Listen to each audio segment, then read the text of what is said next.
السلام عليكم. من يومين كده كان انتشر فيديو لبلوجر مشهوره تقول ان هي كانت حابه تحقن فيلر في منطقه الانف، وبعد كده حصل لها مضاعفات في صوره تورم والتهاب واحمرار في المنطقه دي، وقالت ان كان ده ممكن يؤدي ان النظر هيروح او ان يجي لها التهاب لا قدر الله في المخ، وممكن كمان يؤدي الى الوفاه. فجالنا بقى اسئله والناس بدات تتساءل هو ليه ده ممكن يحصل، وايه علاقه الانف بالعين وايه علاقتها بالمخ وكده. فاحنا عايزين نقول ان في حاجه بنسميها مثلث الموت في الوجه او المنطقه الخطره في الوجه، ودي بتشمل من اول اعلى الانف لغايه الجنبين، المثلث ده لغايه الجنبين بتوع الفم وشامل الفك العلوي. المنطقة دي أي عدوى فيها، أي خبط فيها، أي تدخل غير صحي حصل فيها ممكن تؤدي فعلا للوفاة لا قدر الله، ممكن تؤدي إلى العمى. ده ليه؟ لأن المنطقة دي متصلة بالمخ مباشرة عن طريق حاجة بنسميها الجيب الكهفي، يعني الأوردة بتاعتها واصلة بالمخ مباشرة عن طريق زي ماسورة كبيرة كده بنسميها الجيب الكهفي، دي ماشية جوه العظم بتاع العين.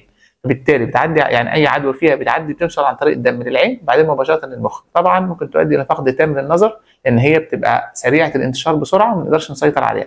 تاني حاجه ممكن توصل للمخ، تعمل لنا خراج في المخ، تعمل التهاب شديد، فتبتدي الشخص يجيله تشنجات ممكن لا قدر الله تؤدي الى الوفاه.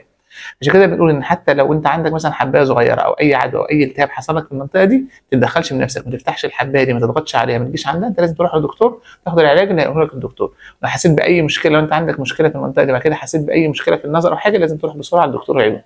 وننصح طبعا ان انا ما اعملش فيلر في المنطقه دي، ما اعملش اي اجراء طبي غير ضروري او غير لازم في المنطقه دي، عشان لا قدر الله ما يحصلش مضاعفات ما اقدرش اسيطر عليها بعدين.